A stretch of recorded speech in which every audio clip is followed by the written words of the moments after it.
So today I have the privilege to sit with down here with a true leader of this industry, Dave Anderson. Dave is the founder and president of Learn to Lead, and that's an international recognized leadership development. And I've known Dave for a while, and if I had to do as much traveling as Dave did, I'd probably have all the miles in the world to live and go anywhere I wanted. So Dave's top performing parts that deals with executives, entrepreneurs, sales teams, and multi-industries across the nation. Dave, as I know, has now written 15 different books on personal and professional development. He's also a renowned keynote speaker. It's funny, and it's funny, Dave. There's so much I can keep going, but you are with the popular Game Changer Life podcast, and a man really who's teaching and has transformed cultures and created elite level performance in companies around the world. I had an opportunity to go to your office and see your different rooms and see how you actually operate, which to me is just amazing. I want to take everybody in these different rooms and really the definition of what you do, And it's funny, we talk about leadership, and Dave, it's very simple. You live in the and breathe in this demand of high standards. Being around you, I know your standards because not only, in every part of what you do, everything has developed to you to be a high standard, right?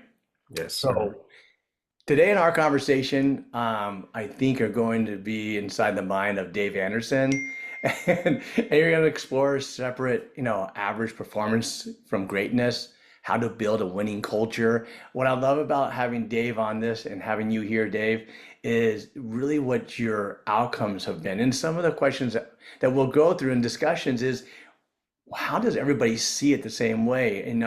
So what I'm going to tell everybody to do is really take some time, take some good notes, right? Actually clear your mind of your daily life, of what's going on around you right now. Take some time when you have someone like Dave Anderson to talk about the people, the ideas, the structure, the strategies. This is basically a masterclass in leadership, mindset, and greatness. So, Dave, welcome to the show. Hey, thank you, Stephen. Great to be with you. So, Dave, before we get started, I got so many questions because you're so much about you, right? But, you have trained and coached some of the top leaders across this industry, what's the most common, and let's start with the most common leadership mistake people don't even realize they're making that you deal with? I think for leaders, it could be a long list, but I think the common one, and I've spoken in 21 countries, so you see this everywhere. I've spoken with multiple industries. They stop working on themselves. They work hard on their job, and they get to a point where they're successful, and they use that W-2 from that big year as a permission slip to stop reading books, doing courses, listening to podcasts. They work on stuff, they don't work on themselves, and they can start to lose relevance and plateau, and they get away from personal development. The personal growth objectives, how to get me better so I can get the team better. I think it happens subtly, Stephen. I don't think anybody wakes up one day and says, you know what, no more learning for me. I'm good as I am. I just think they get so busy doing, that they stop really learning and expanding their own capacity. I see it all the time. It's funny because I can say I recognize that because I've done that in myself, right? And it's funny because we find these seven foundations of what a person should be, from relationship status, from just business success, family. And I think you're right, because what I find myself in so struggle of wanting to define myself in my business, that I lose definition in other areas of my life. And I think that's what I hear you saying, in that sense of, you go, wow, wait a second. Hello, I have this going on in the family. Let's Right, get back exactly. connected to my spiritual self, get back connected to what I believe in. But it's really hard when you deal with drivers, deal with driver mentality, right? And these people want to be the best that they can be the best.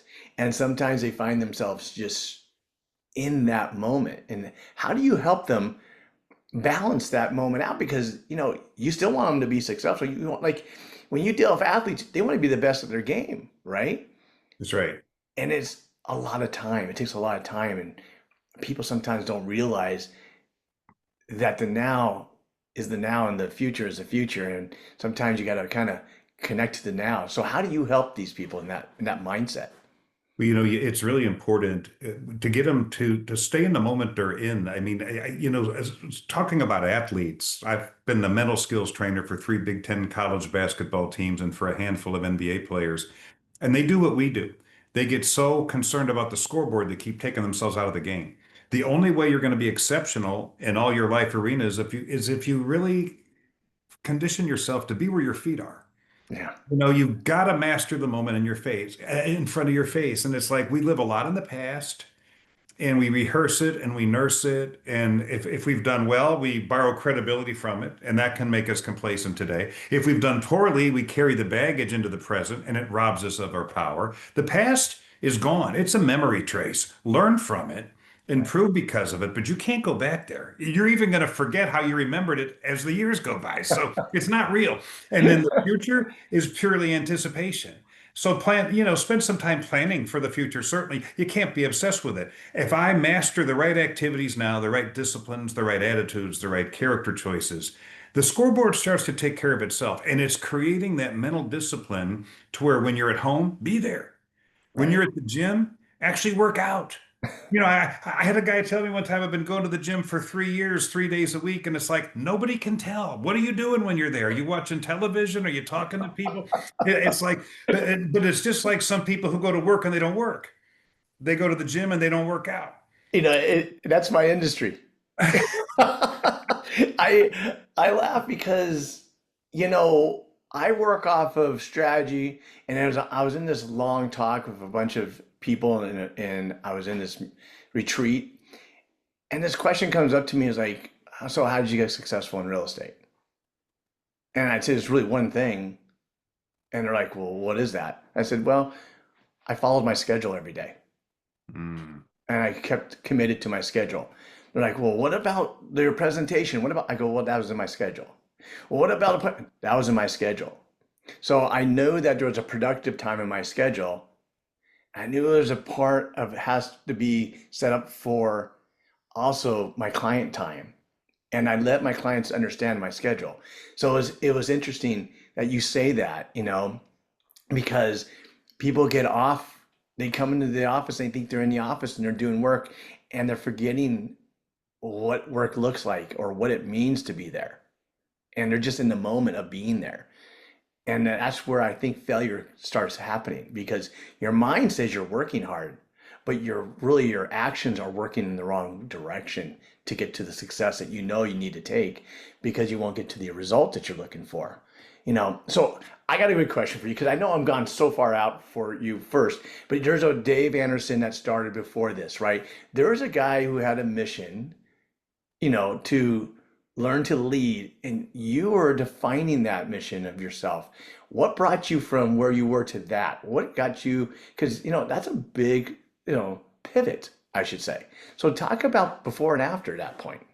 It was never a master plan. I think, it's like so many of us, we things evolve. And I got my business start really in the car business. I was a car salesman. Really? And it saved me financially because I had been selling insurance door to door and then collecting the premiums. That's a tough gig, in the tough parts of town. And I was 19, I was broke. My dad taught me how to go into college. He taught me how to go into college and to work in his restaurant business in Texas. And so I was a short order cook at a truck stop before that. That was my Wow. background. That was my Wow. education. And I cooked at his steakhouse in the evening. So I got into self-education very early because I had to develop an edge that I wasn't going to get in school. But I learned real life stuff as well. And I had a friend say, you might rather sell cars than sell death policies door to door. So, well, I mean, that sounds like an upgrade. So it's like I started selling cars and I found out I was good at it and it saved me financially. And I got so excited about it, like we do with many industries, because you get in there and you realize people don't want to work hard.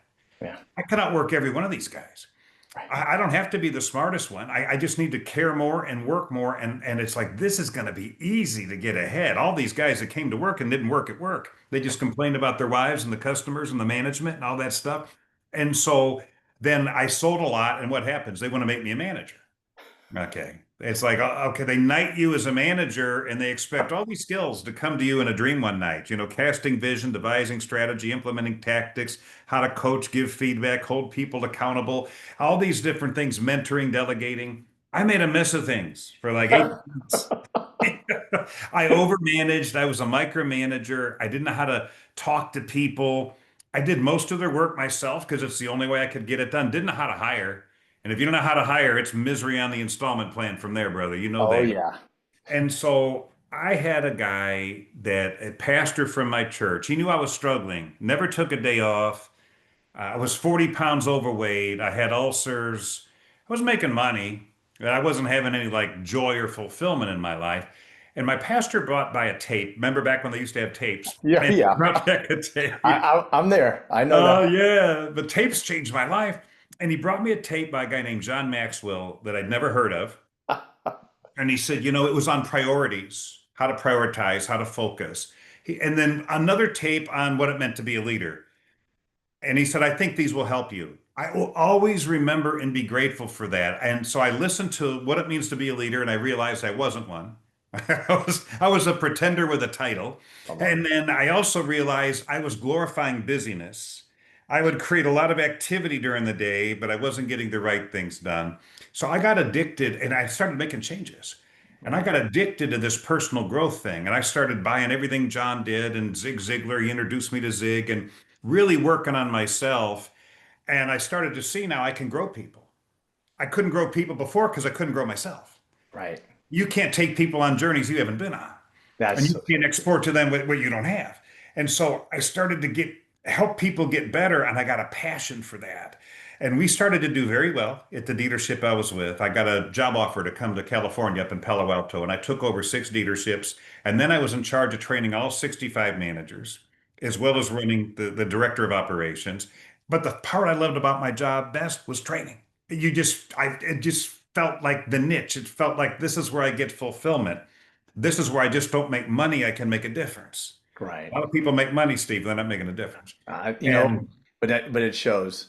You and know. it does, and it does. So I discovered the difference leadership makes then. And then AutoNation bought our group. I didn't like it. I left it. I went home and I told my wife, you're going back to work because we're starting a company. I'd already written my first book and started writing magazine column articles for leadership. So it was a fairly smooth transition. We'd started to get some invitations to come speak about leadership. But Right. I got addicted to leadership because I saw the difference learning about it and applying it made in my life and the people I was leading. And it's been an interesting journey. We started it 26 years ago. That's amazing. And so obviously that was your pivotal mentor at that time that basically said, "Hey, let's get into this. Let's get into what you're about," right? And then you also speak a lot, and I read in your books and everything you do, and I totally align to it because I speak it all the time is mental toughness, right? And since today's everything is comfort driven culture, how can someone intentionally build it? How they find it? Well, you're right about that. This is one soft age, isn't it? This is the age of I'm offended. This is the age of I'm going to wake up today and figure out what I can be ticked off about. Right. And people just take the bait. And I had a mentor for that as well. I have 3 major mentors in my life, and they all help me in different areas. So John was with leadership. Zig Ziglar was on motivation, how Right. nobody should have to get you going. You should Yep. already be going. Yep. They might get you going faster, but you can't wait for them to wind you up. And then I got into the martial arts in my 40s. I'm 64 now, so I've been at it about 20 years. And my sensei is in 3 karate halls of fame. He is a 7-time champion in his class. He's a ninth-degree black belt.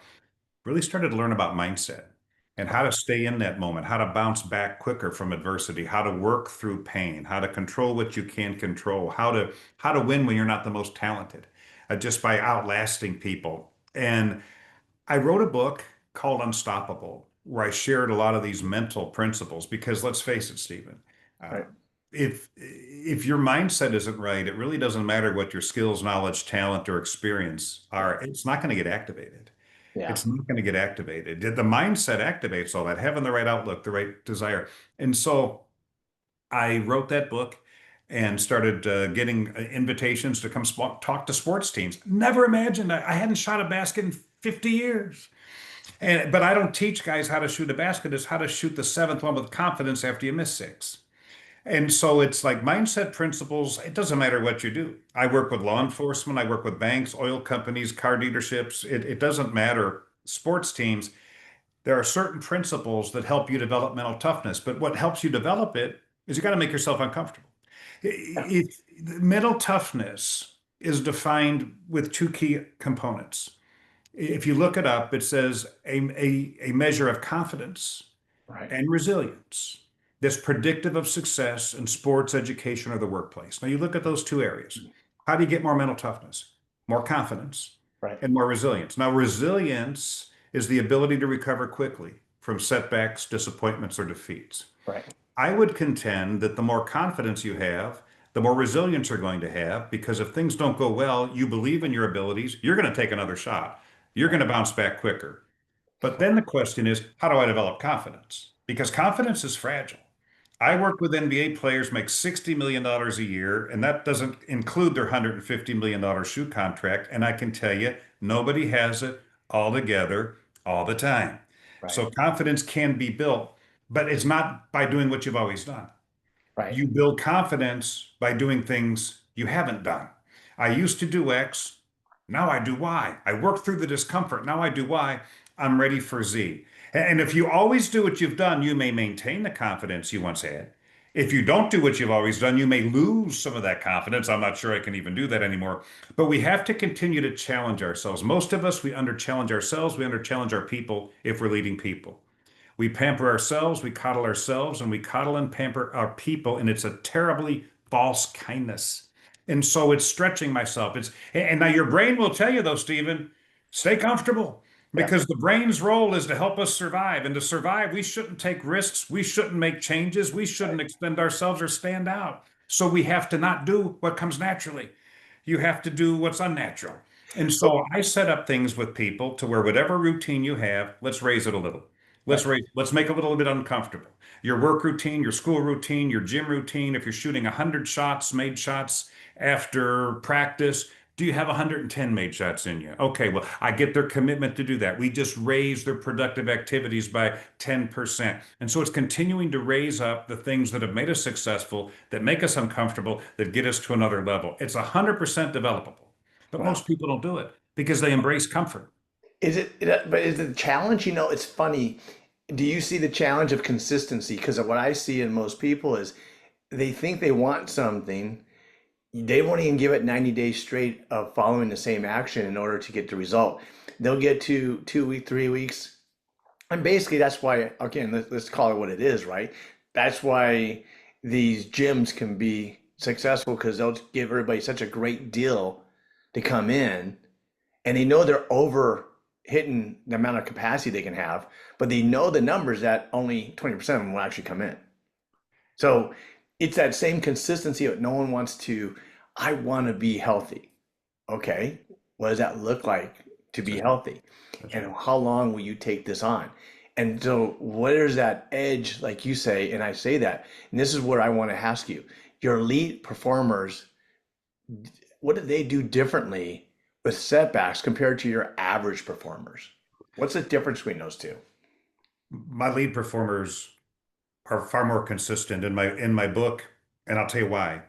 In my book Unstoppable, I talk about four types of performers in any organization: undertakers, caretakers, playmakers, game changers. And you can apply that to anything. And playmakers and game changers do a lot of similar things. The game changers do it more often. Now, the reason they do it more often, they're not born with a consistency gene, but consistency is a choice. It's an inside job. There's something they want so badly in their life, they can't not do it. Right, That not doing it is off the table. And most people aren't there. When are you going to get healthy? When you want it bad enough to start making the right decisions. right. When are you going to get out of debt? When you want it bad enough to start becoming more financially disciplined. And so we always talk about, and there's a lot of buzz about the why, the why. Right, We all have a right. different why. Well, yeah, I definitely believe in the why, but the why has to be discovered in the person. It does. And we actually created a workbook that walks you through 5 different areas of your life to help you really crystallize what your why is, because a lot of people don't, their why is paying the bills by the end of the month. Well, that'll get you so far. Right. But the why really answers 2 questions. Why do you get up in the morning, and why should anybody else even care? Right. And if you don't have really clearly compelling reasons for that, if your why doesn't make you do something today, you wouldn't be doing without it. It's not powerful enough. Your why will take inconsistency off the table. It's like, heck no, I don't feel like doing it. Heck no, I don't feel like making those extra shots or making those extra calls, but there's stuff I want so bad, I can't not do it. I can't feel my way into acting. I'm going to act my way into feeling. Most people feel their way into acting. If I feel like it, I'll do it. The Yeah. problem is a lot of days, I don't know about you, I don't feel like doing the right stuff. No. You're the No. first to raise my hand. But what I've learned is if I do it anyway, I feel a lot better after I've done it. It's interesting. I don't know how it works in the world that you're in, but in my world of say my industry, and that's real estate, it's always been the same old thing, and I never understood it when I first got in it. That's 35 years ago. Someone said to me, 3% of the people do all the work, 97% do nothing, right? Do about 3% of the work. And I thought to myself, what does that mean? And you said the same thing. When I came in this industry, I had a mindset, right? And I knew that one thing, I didn't have to be the smartest because there's a low barrier of entry in this industry, unfortunately. So I didn't have to be the smartest. I had to just had the work ethics and really be consistent. But I was, Dave, when I ask you this, how many people are built with drivers? Is that because I know my father was a driver, right? I know he had an intention from having nothing to building something, right? So some people go, well, I think driver is something that you get. I go, well, I think I developed it because I want things so much. But when I put a want to something, I really intentionally mean I want it. And it was funny to be the one into a big real estate company, getting in the office at 7 o'clock and not seeing anybody come into the office till 10 o'clock. I was thinking to myself, Where is everybody?" Right. You know, doesn't everybody have the same kind of program I have into getting your day started, getting some calls started, getting people connected? And it was funny that I thought to myself, wow, I'm really going to do good here. You know, I think I found where I'm going to be great at. And like you, I went to a lot of self-help. I had really good mentors of people I want to surround myself with. Even going to the spiritual Deepak and hitting so many different people who are different, Brian Tracy, just listening to them, paying them to have connections and listening, and just being the I don't know person to I want to know person to I get to learn more. And that's why I have people like you in my life to go, wow, look at that personal accountability that you really set up and you define. So how many leaders struggle with that today, the personal accountability? Well, I think a lot of them. I think a lot of them do. And people say I want to hold myself more accountable. I hear this all the time, but they can't really describe what that looks like Right. or how you do it. They're going to will their way to do it. But how do we hold anybody accountable? You have to have clarity. Yeah. I mean, ambiguity is the enemy of accountability. And not just clarity from what I expect you to produce by the end of the month, but here are the essential activities you need to engage in every day that are Right. most predictive of creating that outcome. And I'm going to manage the activities and I'm going to manage them really well. And the scoreboard's going to start to take care of itself. And so, but we have to do the same with us. So, how are we going to hold ourselves? And I believe in daily accountability Right. because you just can't hold yourself accountable at the end of the month. There's a lot of chances to make stupid decisions in between those accountability sessions. There's a Right. lot of chances to develop bad habits. And so, what I do, it's a simple thing. I call it weighing yourself daily. And it has really helped a lot of people. So, I don't worry about the 40 things I got to do tomorrow. But when my day is over today, I game film it, just like the athlete. Learn this from the athletes. And I schedule the night before the 4 biggest priorities I need to accomplish. I may have 40 things to do. If I could only do 4, what would they be? Now that's going to narrow your focus. Okay. Right. The rest I need to know what to attack. If I get off track, I need to know what to get back to. That's And great. so that's my clarity. I limit it to 4. I call them max acts, Right. MAXACTS, maximum activities. I don't want to major in minor things. I don't want to glorify busyness. I don't Mm. want to confuse activity with accomplishment. So now at the end of the day, I started with my clarity. How'd I do? So I'm looking and I'm like that athlete watching the game film. I got these 3 done. I didn't get this one done. Now, if you've ever played sports and watched film, you know that the coach doesn't just point out the bad plays, but look at why this play worked. Right. We need to do this every time. So I want to study my wins. Right. It's Stephen, it's reckless to be successful without being resolutely clear as to why, because you can't duplicate it.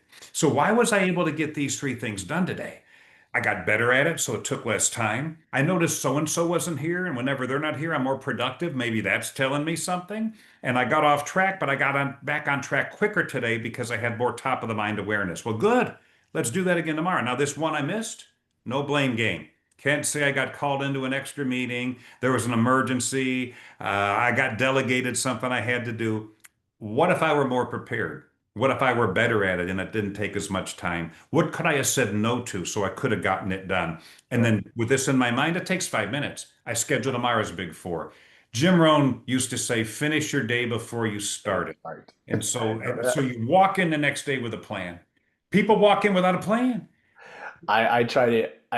It's funny you're saying this, and I can't wait till my team watches this.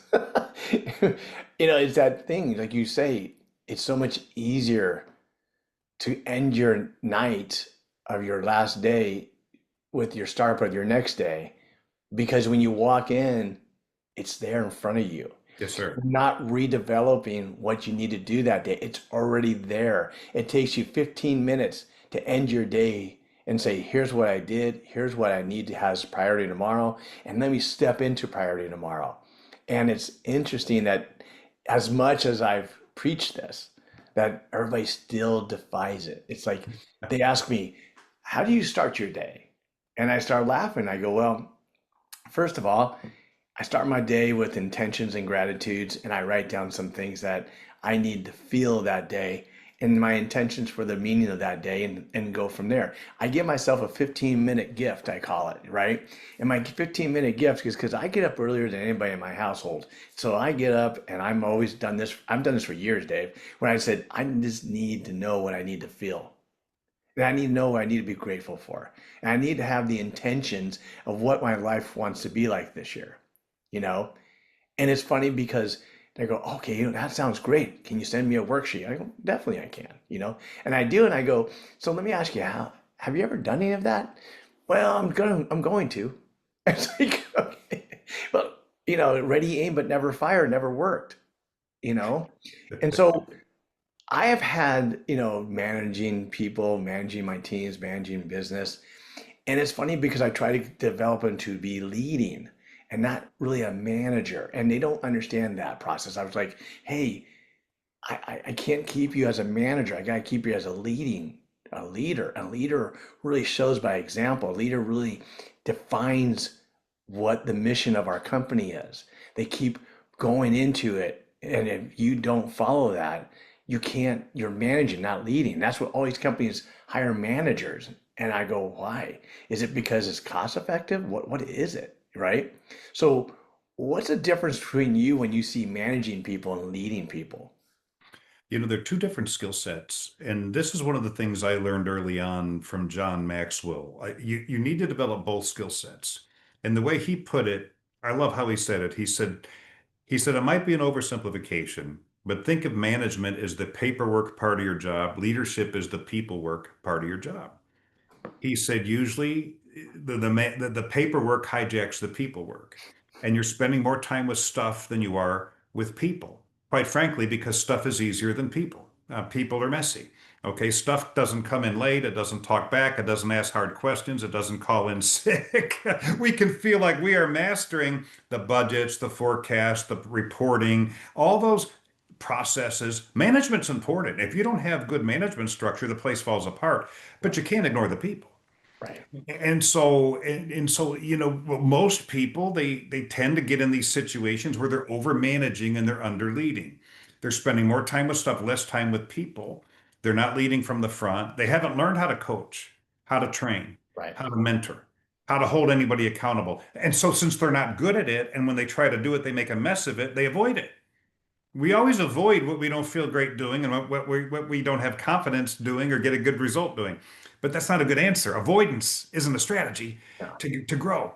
So these are skill sets that can be developed. How to coach, how to give feedback, how to have tough conversations, how to Having some tough mentor. conversations is the hardest for them. It is. Right. And it requires the right skill set and the right mindset. But Right. because we're not good at that, because those skills don't come to you in a dream one night. Okay. Right. We spend more time with the more manageable, easy stuff. And so we need a good balance of both. And I like to be about 70-30. Okay. I Right. like to be about 30 with stuff. I'm not saying that's a magic number, Right. Sure. and about 70 with people because then I have better stuff to manage because the numbers look better, right? And Right. you got to stay involved. And I see these managers, they get to a certain point and they forget about the people. And I Right. tell them, you can't build a great team by memo, by voicemail, Yeah. by email. You got to show up. General Patton said it is impossible to be aloof and effective at the same time.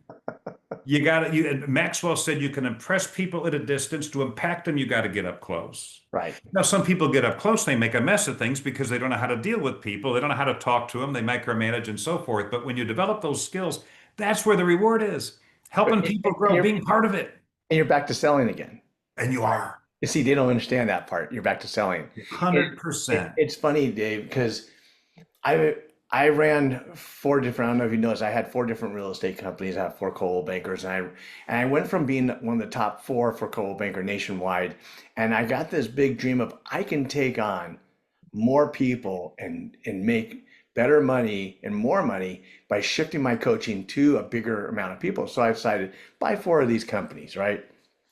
And then manage and lead with managers and everything and have I had a whole business plan, but what I didn't really recognize is how important the culture that I saw was compared to what the culture they saw life should be.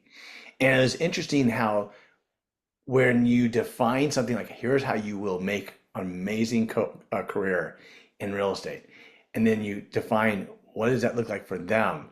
And it's funny, you're either what I discovered is like even today, when I said to I only want a team, everybody's like, why don't you do this? I go, because I want to keep a good culture.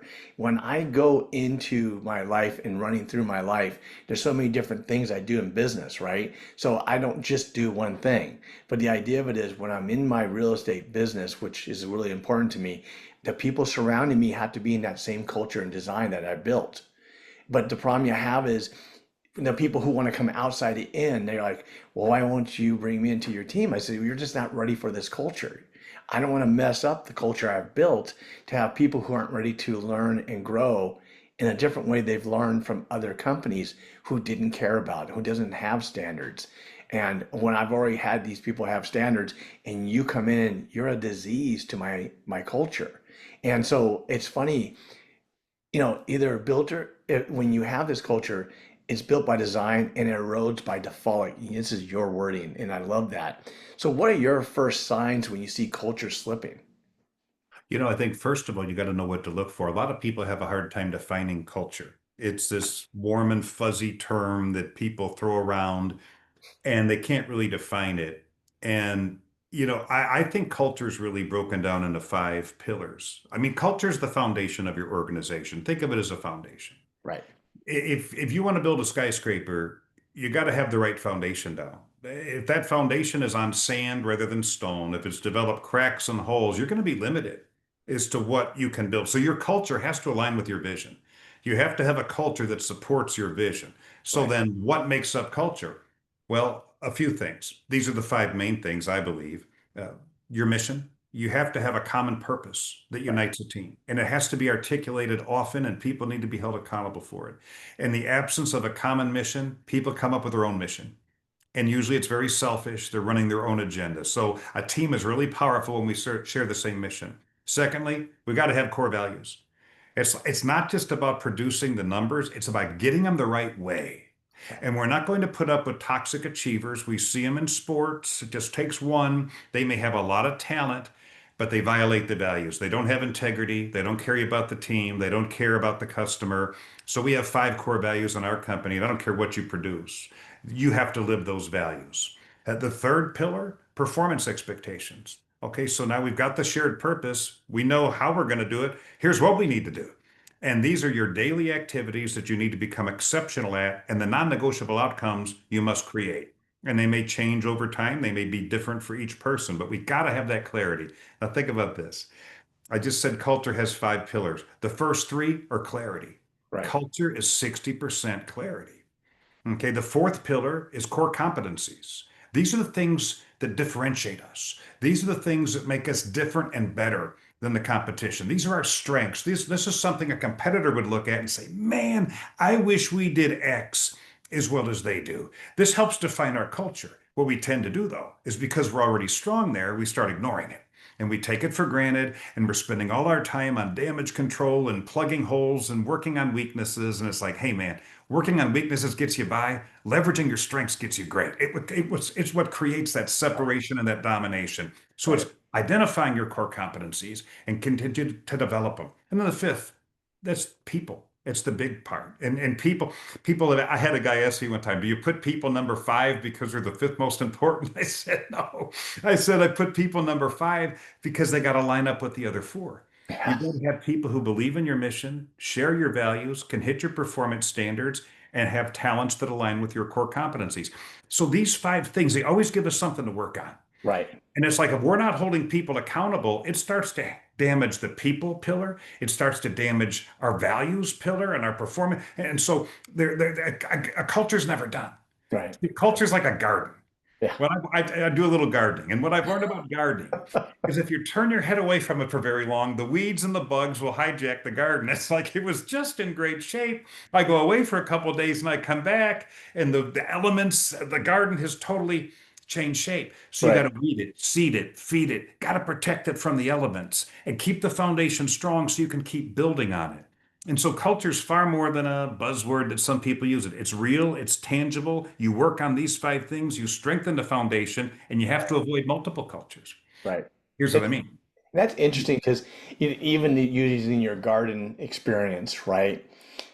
The unfortunate part is most people would look at it and go, here's the excuses why the garden doesn't look the way it should, without taking accountability, like I took my eye off the ball, right? So I know that it's gonna need from me certain actions to be in the same place it could be better. But most people will go, well, the elements. Well, I can't control it. You can control things if you want to control things. But you have to understand there's a discipline, right? that's And right. you always talk about discipline being a separator, right? So what discipline changes in your life that you can see that's most effective? Win in the first 2 hours every morning. Um, I think if you win the first hour or two, you win the morning. If you win the morning, you win the day. So I have a very disciplined schedule when I wake up at 4 a.m. that I follow anywhere I am in the world. And the number one discipline is I have a mindset routine. And I have done this for over 30 years. I'm not going to leave my mindset up for grabs, so much like I heard you talk about. Uh, I didn't even know it was called a mindset routine back when I started it. I was working with all those losers at that dealership I told you about, and I realized I don't want to be like these guys. So I owned one book at the time, and it was a Bible. And every morning I would read one chapter of Proverbs. Now Mhm. there's 31 chapters, so it would get me through a month. And it would put some good stuff, good wisdom in my mind, very applicable to sales, by the way. A lot of Proverbs, very applicable to sales. Always. And I did that for years. And then I added a gratitude journal. Then I learned about affirmations. Then I learned about the why. And then I learned about reviewing my priorities I set the night before, again in the morning. Now I've seen them twice. And I kept stacking these things. Now my mindset routine goes on 45 minutes or so. I get 7 different devotionals emailed to me that I read, and it cleans up my mind because it's going to come under assault. But this sets the tone for the day. In my book, Elevate Your Excellence, I talk about starting early, stacking wins. Have 8 or 9 wins stacked before you walk into your business. Hydrate, do a good grooming routine, put the dishes in the sink, make your bed, do your mindset routine. Create this one standard for yourself to where I'm always doing my best. Doesn't mean I'm great at it. No one's great at everything, but it's not due to lack of effort. I'm going to do my best at everything I do, even the little things, because now I have one standard. If in some areas I do my best, in some areas I do less than my best, I have two standards. And I Right. don't know which one's going to wiggle its way out when the stakes are really high. So, to get back to your question, the mindset routine was the number one discipline that I Mhm. never skip. Doesn't matter where I'm at, that I do every single day, that I would not want to leave the house or a hotel room to go speak if I hadn't put some intentional work into my mindset. And that's what my last 3 books are on. But it's funny, Stephen, because you relate to this.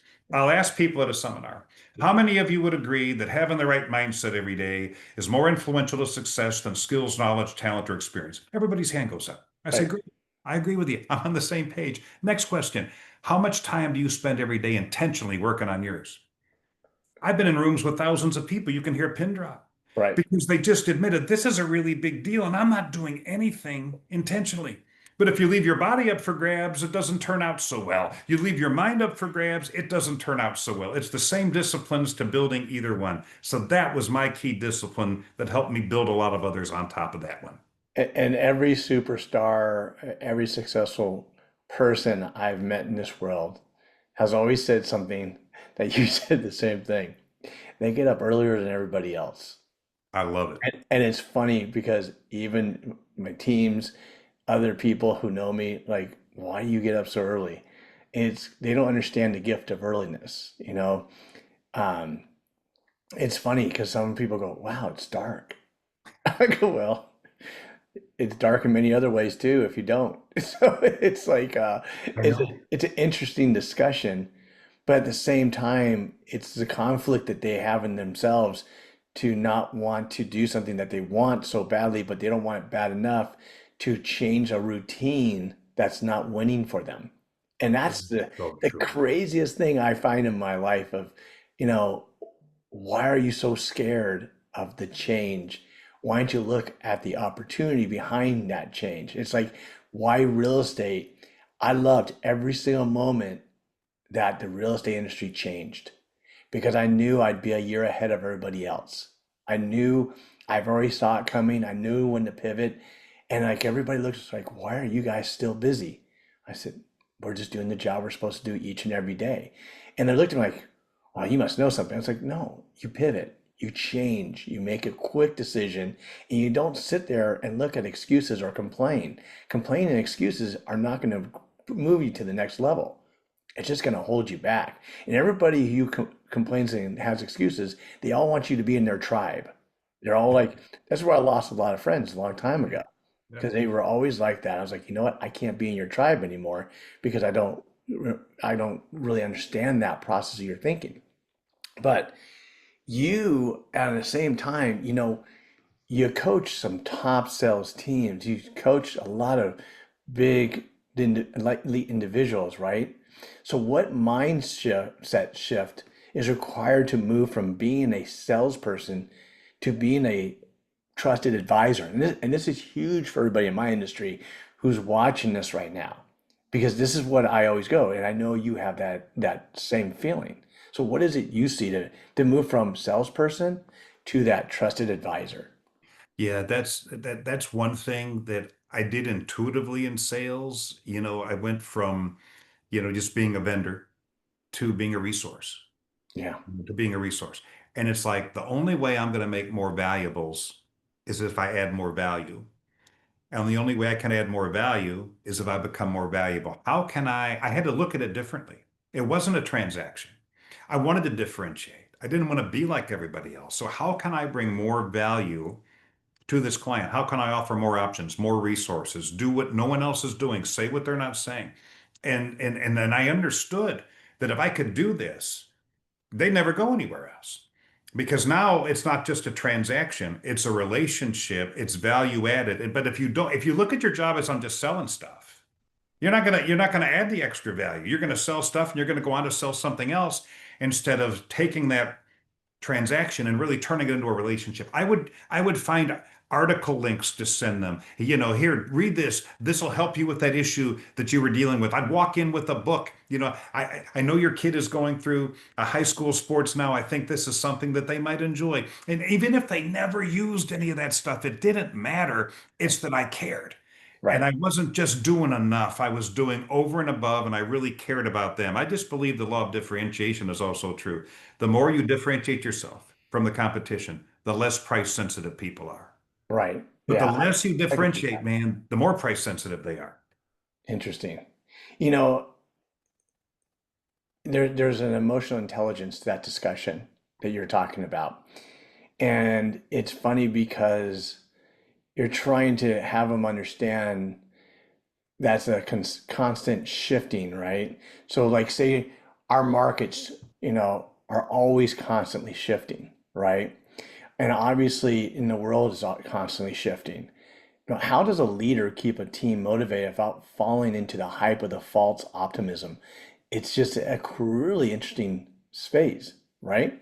It is. And I think that, it's going to sound almost basic and redundant from what I've said earlier, but I believe productive people are less distracted by the nonsense going on around them. We've got to do a better job of managing the game. We Right, talk too much about outcomes. We talk too much about the scoreboard. We got to be aware of the scoreboard. We got to be obsessed with the game. What's the next one right thing we can each do now that's most predictive of creating that outcome we need? And identifying those key activities that they need to be great at and training them on those things, not until they get it right, but until they can't get it wrong, which is an entirely different level. right, And helping them build that confidence and build that resilience to where no matter what happens, they can deal with it. But if we're always distracted by these things we can't control in this shift right, and that shift, rather than managing the activities that assure the outcome, we're never going to be as effective as we can. It's hard to keep people in the game because we're paid by the scoreboard. We're measured by the scoreboard, but the game determines a scoreboard. right. And so it's managing those activities and watching the scoreboard take care of itself, and it's directing their focus. I used to go up to guys and just say stupid things. I didn't know any better.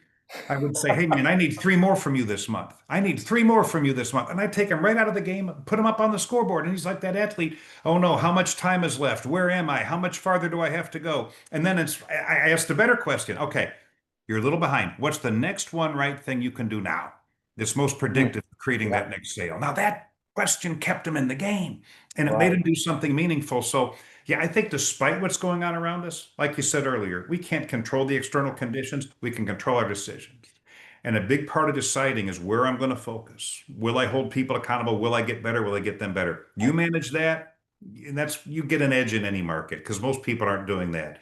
They're put to sleep by the scoreboard when they're doing well, they let up, or they're panicked by it and they get tense and they give up. It's an interesting discussion, and you and I were talking about this earlier. It's a funny thing, and I want to get back into accountability, right? I want to get back into the understanding. And it's funny, and I say this a lot, and it's something that kind of is relevant to the world of what goes on. But I believe that most adults, right, they want to stay in that kid atmosphere, not wanting to become the adult with accountability and responsibility. They want to make these adult decisions, but they don't want to be the adult level. And then how does, a leader such as yourself hold people accountable without micromanaging or creating resentment? Because there's resentment, you know, maybe There, there is. themselves and other people from people There, who there, want to help them grow. So how is that? there is 100% resentment to that. And a lot of times people accuse you of you're micromanaging when all you're trying to do is help them get better. Right. And so let me give you an example from my company.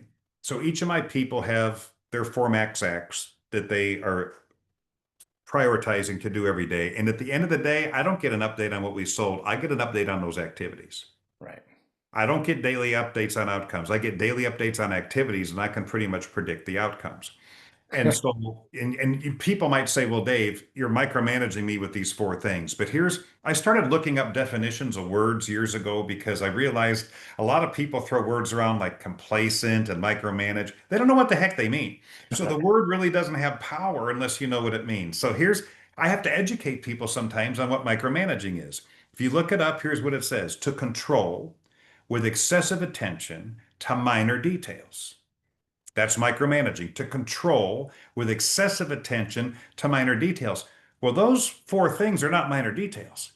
Right. Those are non-negotiables. So in no way is that micromanaging. I believe in any company, if people are going to grow, there's certain things you got to hold in a death grip. They are engraved in Right. granite. They're non-negotiable. We don't vote on them, take a poll, take a census. Not really interested in how you feel about them. What I'm interested in is you doing them, becoming more successful, and then feel better because you did it. And so micromanaging, it'll ruin good people if you actually engage in that. Right. But a lot of times we're accused of being micromanagers when we're not. We're just protecting the non-negotiables and Right. helping the person stay on the right track to become more successful. I I love that. left the group when AutoNation bought it because they were micromanagers. I like what you just said. That was actually protecting the non-negotiables. I You got like it. that. You got it. So what were the four things that you have for your team? What are the things that they have to be accountable for? And they're different things based on their roles. Okay. They all Okay. have different roles, different responsibilities. So And what so are the four like top things that you would say for salespeople? What are the four things? a certain number of quality calls that when a quality call is when you actually have a conversation with somebody. Okay. Now, if you're in a business like I work with a lot of car dealerships to where they work on appointments a lot, it's not just set appointments, it's shown appointments. That's a better indicator of making a sale if the appointment actually shows versus I don't care how many calls you make, I need a certain number of people to show. A lot of false appointments are made out there that were never real appointments. So a lot of my best dealers, one of the max acts for their salespeople, okay, X number of shown appointments per day. That drives a lot of the right behaviors. Okay, a lot of our clients, it's like they have our virtual training platform, 20 minutes of training today on these different topics, on these different modules. You're going to work on yourself. Okay, so that salespeople need to stay sharp. You can't be like that athlete coming off the bench cold. So we want to continue to build our confidence, build our skills. It may be, I love practice. I learned this in the martial arts. Practice builds confidence, it reduces I agree. stress. Certain number of presentations that you do in your downtime. People got downtime, man. They got to turn the downtime into prime time. You got to turn downtime. Downtime is where you get ahead. It's Turn where you get an downtime edge. into prime time. I It's love it. that. It's not where you eat another donut and bagel. And that's what most people do with their downtime. I But it's totally like it agree. could be some way to get better with a skill, some way to get better. You're learning something online. Another, you're actually practicing. Another, you're actually engaged in an activity. Another might be calling your customer base for referrals. I'm big on repeats, I'm big on referrals. Right. And so those are activities that drive outcomes in a big way. Building your capacity to produce with the practice and the study, but also with the activities that bring in sales. Those would be four, and they may be different. I may have a top salesperson has totally different max acts than a new one because this top one has 3,000 people in a customer base. This guy doesn't even know the product yet. So they're going to have different sets of max acts that are relevant to their position. And then you have to adjust it sometimes seasonally. I have a client in Devils Lake, North Dakota. For some reason, they have me up there every January. It's like, really? Okay, but I love you, so I'll go up there. It's minus 60 below wind chill. And they keep telling me how great July is. I guarantee you, they hang their whole year on 1 month. And so but here, I can tell you that their salespeople have very different max acts in January than they do in July Right. because different things are required. So it's efficient just to have one set that sticks out there the whole time that applies to everyone. It's not effective. You You got know, to customize them, you got to make them relevant. I love the conversation today, and I know you and I have talked about it, but the conversation of everybody's fear of certain things, the conversation of AI. Oh my gosh, is that going to take over me? Is it going to do something to my business? What's it going to do to me? It was like the old days when everybody who I was coaching with and all these big companies will go, I go, look, why don't you change your direction? Even with Cole Banker, when they asked me to be in a leadership role, and I said no, I'd want to move to Parsippany, New Jersey. So I said to them, I said, look, why don't you quit buying tools and hire a specific position in your company to help people learn to convert? Stop the tools, teach them, effective ways to linguistic training, understanding people, pacing people, understanding the conversation. Teach that to them, and you'll probably get all those leads that come in into conversion. They never wanted to. They wanted to do oh, let's just poop on all this stuff to you guys and tell you we got everything for you, but not teach them the most important part, and that's conversion.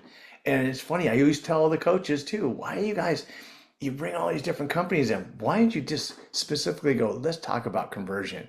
Because great, if you have a great presentation, that's amazing. But if you don't know how to convert with the presentation, who are you and what are you doing?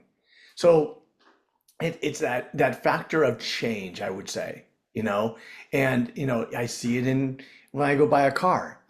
People who know me when I buy a car, they know that, and you will probably agree, us being salespeople, when we come to a car lot, we're not there to look. Right. I'm not wasting my time. I'm No, there no, to no. buy a car. That's right. But when I get this turn off from a salesperson because their skills are so low, I just look at them and go, look it. let's make this simple. Why don't you get someone to me that I can really relate to so I can tell you what I want and where I want it to be? And you know what? In 100%. my world, this is how I end my discussions with you. And then we go further. And that's how we go. But to sit there and go through the way that your leadership is teaching you, I wish they taught you better because you would have more sales, you know? And my wife will look at me like, I cannot deal with you when you go buy cars. I go, I'm trying to help the guy, you know? When they're That's getting right. through this, That's right. you're driving with them for 15 minutes. They want you to test drive a car, and I'm asking questions because I want to know what you're about. That's just my life because I fulfill myself that way. A I hundred want to turn percent. that over to you, right? And I find you a legend. I find you leave a legacy and purpose in your life. Every time I've spoken to you, I've walked away going, I really like this person, you know, and that can't, we don't have a lot of those all day long. Amen. Yeah. So you achieve an incredible level of impact. And at this stage in your life, what drives you now? What moves your needle now? A big part of my why, and it's changed. I mean, when I was 19, I was living in a sleeping bag on a floor infested in a house infested with rats. My why was a couch and a second pair of shoes and a In couple of there. other little things, better food to eat. And that, and so yeah, our whys change. And a big part of my why now, I love making a difference. When I get to work with these, especially these young people on the college basketball team, some high level guys, some of them go off to be a pro. A lot of them didn't have dads that they knew. Right. They didn't have dads that they had a relationship with. And so they're looking for something and they're really at a crossroads and to be able to have some influence and not just on the young people, but on and anybody that I interact with. But I find particularly the young people to help them start thinking the right way early. It's like if I would have thought that way at 20 or at 21, the sky surely would have been the limit. I really want to make a difference. We make money. Are we making a difference? That's a fair question. And so That's a huge I question. really try to leave people better than I find them. At least I can't do it for them, but if I can get them to think about something differently or give them a tool to where they can do something differently, Right. and then look, if you chase the difference, the money will chase you. You don't have to chase the money, just chase making a difference and Yeah. the money will chase you. A lot of us are chasing money, we're making no difference. And so it's Right. like, good luck with that. You know? You know, I know we're going to end this discussion soon, and I have this thought, because of who you are and what you've done, if and this is a weird question, so I'm just going to say it anyway, right? So if today was your last talk to the world, what's the one leadership principle you would leave behind in your legacy? I would tell them that probably the greatest leadership secret of all time is that you can't do it alone, Hmm. unless your goals are small. Right, If right, your goal is to get on top of a molehill, you can bumble around all by yourself and get that done. But if you're going to climb Mount Everest, you better be bringing some people with you, and they better be the right people, or you're all going to die. right, And so it's all about the team. I tell about the leader, it's not about you. It was never about you. It'll never be about you. Let me right. take that pressure off of you. It's about the team. So what can you do to impact the team, to grow people, to help you with your journey? And I had to get good at this because of my travel schedule. I had to have people that can handle things when I'm gone, that can represent me well. And by investing in them, it was like because I thought I was indispensable early on in my career. Like if I take a day off, the place is going to fall apart.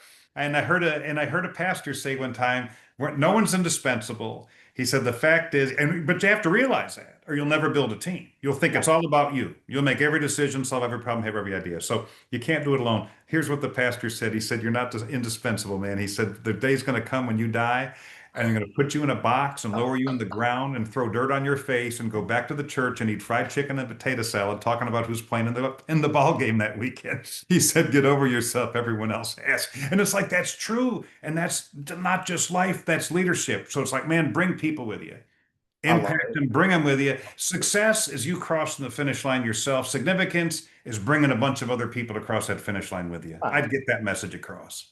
I love that. I actually love that. That is so many things you just said is so relevant to everything in the world of what it is today and how we think. Like, that whole discussion that you said is, we think we are something until we're dead. And when we're dead, we are a 15-minute, man, I'll miss that guy. And life still goes on, Amen. you know? So we have to take on what we have today. And, Dale, first I want to thank you for taking your time today with us. Having your impact is amazing. I want to remind everybody you have the Game Changer Life podcast. I'm sure that so many people have grown from you. I'm talking even from the young kids, from playing sports, to the adults who are trying to figure out their career and their success and how to get there. You are the fast track, and we all want to pay more for the fast track lane, you know what I'm saying? But the difference is that they need to learn the accountability that you talk about and responsibility of what it looks like when you're in that lane. I want to thank you very much for your time. And you are a master of what you do, and I appreciate having people like you that everybody can learn from. Well, I appreciate all those great words and the opportunity to be with you today. This was fun. Thank you, Stephen, for having me on Yeah, and letting me share. you bet. You have yourself an amazing day, and people are lucky to be around you. And I so, appreciate that. You all do the right. same, my friend.